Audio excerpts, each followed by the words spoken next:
Hello guys, आप लोगों का स्वागत है हमारे नई वीडियो में। तो आज के इस वीडियो में हम लोग क्लास 8 का chapter number 10 exponent and power पढ़ेंगे। हम लोग आज की इस वीडियो में जो एक्सपोनेंट एंड पावर है उसका इंट्रोडक्शन और एक्सरसाइज हम लोग कंप्लीट करेंगे, और कुछ ऐसे ऐसे लॉज भी है एक्सपोनेंट और पावर का जो कि आपको पता नहीं है। अगर आपको पता है तो अच्छी बात है। हम लोग ऐसे क्लास 7 में भी पढ़े थे एक्सपोनेंट एंड पावर, तो ये हम लोग आज की इस वीडियो में पढ़ेंगे। तो चलो शुरू करते हैं। तो वीडियो शुरू करने से पहले अगर आपको वीडियो अच्छी लगी तो लाइक करो और सब्सक्राइब करना मत भूलिएगा। तो चलो शुरू करते हैं। तो सबसे पहले जानते हैं एक्सपोनेंट एंड पावर क्या होता है। जैसे कि हम लोग स्क्वायर पढ़े, square and square root, cube and cube root. तो स्क्वायर का मतलब क्या होता है? कोई सा भी नंबर का अगर मतलब पावर में मतलब कि 2 है, मतलब उसको 2 बार मल्टीप्लाई करे उसी नंबर से, तो वो स्क्वायर कहलाएगा। और क्यूब मतलब कोई भी नंबर का पावर 3 हो, मतलब कि उसको 3 बार गुने कर। जैसे ये स्क्वायर है तो 2 इंटू 2, और ये क्यूब है तो 3 इंटू 3 इंटू 3, तो ये हुआ क्यूब। तो जिसका पावर 2 है और 3 है उसको स्क्वायर एंड क्यूब बोलते हैं। पर इसमें क्या होता है, पावर में क्या होता है कि कोई सा भी का नंबर है, उसका अगर पावर कितना भी हो, 10 हो 20 है, उसी को हम लोग क्या बोलते हैं, पावर बोलते हैं। मतलब कि बेसिकली बोल सकते हो कि अगर 2 इंटू 2 इंटू 2 लिखा जाए तो इसको हम लोग शॉर्ट फॉर्म में कैसे लिख देंगे, तो 3 ऐसे लिख देंगे ना, 2 का पावर 3। तो 2 यहाँ पे क्या हुआ, बेस हुआ, यहाँ पे बेस हुआ ना। और जो 3 है वो क्या हुआ हमारा, पावर। पावर तो यही है पावर। तो आई होप आपको समझ में आएगा। इसका शॉर्टकट अगर मान लीजिए 2 इंटू 2 इंटू 100, कि 2 गुने 2 गुने 2, 100 मतलब 100 बार है, तो आप 100 बार लिखोगे नहीं ना। सिंपल से आप क्या कर दोगे, 2 का पावर 100, मतलब 2 को 100 बार गुना करेंगे। तो आई होप आपको समझ में आ गया कि क्या है वही एक्सपोनेंट एंड पावर। ये इंट्रोडक्शन में बस हम लोग का लॉज बचा है। लॉज होता है कि कोई सा भी लॉ मतलब क्या होता है, ये वाला नहीं, जैसे कि सिविक्स वाला वो वाला लॉ नहीं। इसका मतलब होता है जैसे फॉर्मूला। फॉर्मूला का काम क्या रहता है, ए प्लस बी का whole square, a square plus b square plus 2ab। ये होता है ना। ये क्यों होता है, क्योंकि कोई सा भी नंबर अगर ए प्लस बी का होल स्क्वायर निकालना है तो आपको ए प्लस बी से ए प्लस बी और ए प्लस, जैसे कि मैं लिख के बता दूं, ए प्लस बी का होल स्क्वायर करना है। इसका मतलब क्या है, a plus B into A plus B. ये है ए को इससे मतलब ए को इन दोनों से और बी को इन दोनों से मल्टीप्लाई करना है ना। तो उसी तरह जब इसको मल्टीप्लाई करोगे जो आंसर आएगा वो आएगा a square plus 2ab plus b square. अब इसको ऐसे ना लिख कर a square plus b square plus 2ab लिख सकते हो ना। तो ये भी एक तरह से लॉज है जो कि आसान कर देगा, पर इसको हम लोग फॉर्मूला बोलते हैं।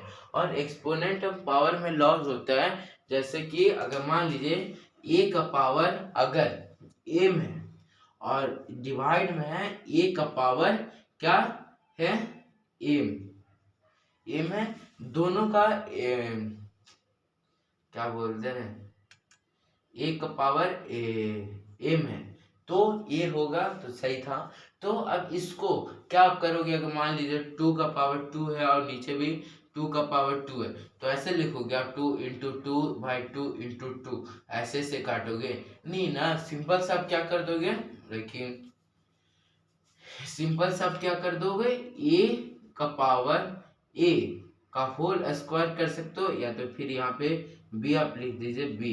लेकिन हाँ, ए बाई बी का स्क्वायर लिख सकते हैं, मतलब होल का स्क्वायर बोल रहा हूँ, एम लिख सकते हैं मतलब दोनों का। तो ये क्या हुआ, एक लॉज हुआ एक्सपोनेंट एंड पावर का। वहीं पे अगर ए का पावर 0 है तो उसका हमेशा वैल्यू क्या होता है, 1 आता है। ये आपको पता है। और इसमें कितना भी नंबर हो, ए भी 3000, 3 लाख, 3 करोड़, कितना भी हो नंबर, पर उसका अगर पावर 0 है तो उसका वैल्यू हमेशा कितना आएगा, 1 ही आएगा। अब यहाँ पे ये दिया हुआ है ए का स्क्वायर इंटू ए का मतलब कि क्या लिख रहा हूँ, मतलब कंफ्यूजन हो जाए, ए का एम इंटू ए का एन ये है। तो अब क्या करोगे, तो अगर बेस सेम हो, अगर मल्टीप्लाई में बेस सेम हो तो जो पावर है वो ऐड हो जाता है, इसलिए तो ये है मतलब बेस दोनों सेम है तो ए का पावर एम प्लस इन लिख सकते हैं। ये भी दोनों सेम है क्योंकि इतना बार मल्टीप्लाई करो या इतना बार मल्टीप्लाई करो ऐसा, तो ऐसा ही आंसर आएगा ना। तो ये तीसरा लॉ हुआ। अब चौथा है ए का पावर एम डिवाइडेड बाय ए का पावर एन, ये है। अब डिवाइड में क्या ऐड करना, नहीं डिवाइड में हमेशा माइनस होगा, ए का पावर एम माइनस एन। ये हुआ हमारा 4 लॉज। अब हम लोग बाकी का लॉज देखते हैं। सबसे पहले इधर में इरेज कर देता हूँ। हाँ, तो हम लोग बाकी का दो लॉज बचा वो हम देखते हैं। अब अगर मान लीजिए ए का पावर एम है और ब्रैकेट में उसका भी पावर एन है, तो अब क्या करोगे, मतलब सपोज कोई नंबर है 6 का स्क्वायर और ये दो जो भी आंसर आएगा उसका स्क्वायर निकालना है। तो अब क्या करोगे, 6 का स्क्वायर 36, फिर 36 का स्क्वायर कितना हो जाएगा उतना आप कैलकुलेट करोगे, नहीं ना, सिंपल सा आप कुछ नहीं कर दोगे, 6 का पावर 4 लिख सकते हो इसे। मतलब कि ऐसा बोल रहा हूँ 6 इंटू 6 और होल पावर 2 है, मतलब 6 इंटू 6 इंटू 6 इंटू 6, तो ये है जो बराबर मतलब कि 6 का पावर 4 हो गया। और तो ये इसमें भी एक लॉज है, ये इसमें अगर ऐसा होगा दोनों तो हम लोग कुछ नहीं करेंगे, मल्टीप्लाई कर देंगे, 2 जा 4, तो ये हमारा 4 आंसर आ गया। तो आई होप आपको समझ में, अगर ऐसा हो तो ए एम इंटू एन ये हो गया। अब ऐसा है एम का पावर एन है इंटू में बी का पावर एम है, सॉरी एन है। तो अब क्या करोगे, इसका जो लॉ है ए प्लस बी का होल, मतलब कि ए प्लस क्यों लिख रहा हूँ, ए बी का होल स्क्वायर हो सकता है, मतलब कि बार बार स्क्वायर लिख दे रहा हूँ, एन हो सकता है, तो ये भी एक लॉज हो गया। तो यही 6 लॉज है जो बेन हम लोग का भी पढ़ना है। तो आई होप आपको समझ में आएगा लॉज क्या है। अब हम लोग एक्सरसाइज भी देखते हैं, एक्सरसाइज का कुछ क्वेश्चन देख लेते हैं। हाँ, तो हम लोग एक्सरसाइज 10.1 का क्वेश्चन नंबर 1 का फर्स्ट देखते हैं। तो क्वेश्चन अब क्या है, सबसे पहले जो क्वेश्चन है वो इवेल्युएट करना बता रहे, इवेल्युएट करना है। तो इवेल्युएट मतलब कि वही सॉल्व करना बोल सकते हो आप। तो 3 का पावर -2 है, ये है इसमें क्वेश्चन, ये 3 का पावर -2। तो हम लोग क्या हम लोग समझें कि अगर कोई सा भी पावर है, जितना पावर है उससे उतना मल्टीप्लाई कर देंगे। तो -3 इंटू -3 लिख सकते हैं, बराबर कितना हुआ 3 3 जा 9, मतलब 3 का स्क्वायर कितना हुआ 9 होगा। पर अगर हमेशा में अगर पावर बोल सकते हो पॉजिटिव ऑड नंबर में, मतलब ऑड नंबर में, तो हमेशा आंसर पॉजिटिव में आएगा। और वही अगर इवन नंबर में है तो पावर हमेशा किस में आएगा, नेगेटिव में आएगा। तो आई होप आपको समझ में आएगा। जैसे कि 2, तो 2 एक ऑड है तो आंसर कितना आया, सॉरी ऑड बोल रहा हूँ, नहीं इवन में है तो पॉजिटिव में आएगा और ऑड में है तो किस में आएगा, नेगेटिव में आएगा। तो आई होप आपको समझ में आएगा। तो 3 का पावर 9, तो आप इसे भी समझ सकते हो कि माइनस से माइनस कट गया आराम से। तो इस सेकंड देखते हैं। तो सेकंड है कितना, -4 का माइनस स्क्वायर, हाँ स्क्वायर है तो कुछ नहीं, 4 का स्क्वायर कितना है 16। अब माइनस में तो यहाँ पे माइनस को माइनस रहेंगे, तो कुछ नहीं -16 हमारा आंसर हो गया। अब थर्ड देखते हैं।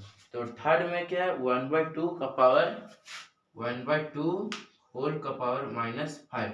और एक और लॉज था, अगर कोई भी 1/a का -m है, अगर ऐसा दे दिया जाए तो इसका जो लॉज है सिंपल से कुछ नहीं होगा, माइनस है तो ऊपर में प्लस में चला जाएगा। तो डिनोमिनेटर वाला न्यूमिनेटर में, डिनोमिनेटर वाला किसमें डिनोमिनेटर में चला जाएगा। तो ये माइनस में होगा तब, अगर ऊपर में माइनस होगा तो नीचे आ जाएगा और नीचे वाला ऊपर चला जाएगा। तो माइनस है तो a का पावर m, ये भी हो सकता है। तो इसमें 2 है और होल का पावर -2, तो ऊपर नीचे हो जाएगा। तो कुछ नहीं, 2/1 लिख सकते हो या फिर 1 ही का पावर 5, और 2 का पावर 5 कितना हो जाएगा 32। तो आई होप आपको समझ में आएगा। आप क्वेश्चन नंबर 2 देख लेते हैं। Question number 2, simplify and express the result A in power notation with positive exponent. हम लोग इसमें पॉजिटिव एक्सपोनेंट करना है, पॉजिटिव में आंसर लाना है। तो -4 का पावर 5 डिवाइडेड बाय -4 का पावर 8। अब यहाँ पे देखना है कि दोनों का जो बेस है उस सेम है और डिवाइड करना है। तो अगर बेस सेम है तो हमेशा किस में आएगा, हम लोग पावर क्या करेंगे, माइनस कर देंगे। तो कुछ नहीं, -4 का पावर 5 -8, फिर -4 का पावर -3 आ गया। अब हमको क्या पॉजिटिव में करना है, तो इसको हम इवैल्यूएट, अगर इस तरह से है ए, अगर मान लीजिए कि ए का पावर 1/a है, अब उसका पावर -m है, तो इसका क्या हो जाएगा, a का पावर m हो जाएगा, ये भी हो जाएगा। तो उसी तरह इसमें भी करना है। तो अब क्या करेंगे हम लोग, 1/-4 का पावर 3, ये नीचे तो ऊपर में भी कर सकते हैं। तो 4 का स्क्वायर क्यूब कितना होगा, कितना हो जाएगा, 16 मतलब 64 है। तो 64 1/64 आएगा। तो माइनस कभी भी माइनस में नहीं हो, मतलब नीचे वाला कभी भी माइनस में नहीं होता, तो ऊपर से ले जाएगा -1/64, ये लिख सकते हो आप। तो आई होप आपको समझ में आ गया। तो यही तक हम लोग नेक्स्ट वीडियो में इसके आगे देखेंगे। अगर आपको वीडियो अच्छी लगी तो लाइक करो और सब्सक्राइब करना मत भूलिएगा। Thanks for watching, bye bye. अगर आपको कुछ समझ में नहीं आएगा तो कमेंट बॉक्स में बताइएगा, और आपके हिसाब से सबसे अच्छा फ़ोन कौन सा है वो कमेंट बॉक्स में भी बताइएगा।